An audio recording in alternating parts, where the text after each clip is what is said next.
There was once a father who sent his son to be taught by the greatest teacher in the world.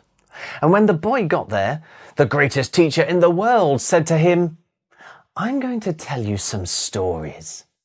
She spent the whole day telling that boy stories, and when he went home to his father that night, his face looks like this. For the whole of the rest of the week, that boy went to see the greatest teacher in the world. And for the whole of that week, she told him stories. So he was always going back to his father with a face like this. For the whole of the rest of the month, he was going back to the greatest teacher in the world who kept telling him stories. And every day he went back to his father with a face like this. Until at last, the father had a face like this. "What's going on here? All she keeps doing is telling you stories. Well, that's not what I am paying for. You tell her when you go there tomorrow, you have to be taught properly." So the next day, when the boy went to see the greatest teacher in the world, he told her what his dad had said. And he had this sort of face. So the greatest teacher realized that she obviously had to teach him a lesson. But she asked him first if he could go and get her some tea. Well, the boy knew how to make tea. I expect you know how to make tea. He went into the kitchen and, well, what's the first thing you do? Put water in the kettle if it hasn't got some already, maybe. Then you'd put the kettle on. And then while it's boiling, what else do we need? We need a mug. So he would get a mug and... Do you have tea bags or loose leaf? Yeah? And then by now the kettle had boiled. Some people I know use a teapot, but this is just one mug for one person. The boy wasn't having any himself, so he poured that hot water into the mug, taking careful not to spill any on his hand. Do you take milk or sugars? The greatest teacher in the world did. She had 2 sugars, clearly needing lots of energy for that great big brain. And not only that, she did like a teeny tiny drop of milk. And then, after stirring it all together and squeezing out the tea bag, the boy took the tea to the greatest teacher in the world, who said,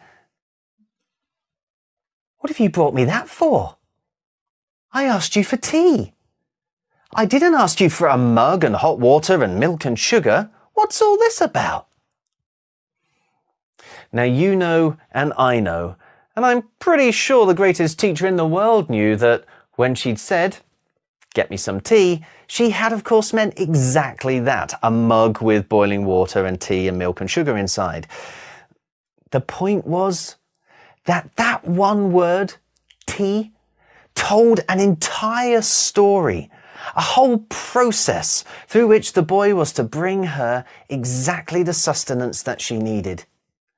This story is proof that we are surrounded by stories. Tea, that one word, is a story. Teaching is a story. And so it kind of stands to reason, doesn't it, that if you become a better storyteller, you will become a better teacher as well. And that is something that I should be able to help you with. My name is Chip. I am a storyteller with 13 years of experience, and I've represented companies that you may have heard of, like the Oxford Reading Tree, the Biff, Chip and Kipper series, the National Literacy Trust here in the UK, which is one of our biggest charities for helping young children to read. Also, the Roald Dahl Story Company, I've represented them on TV.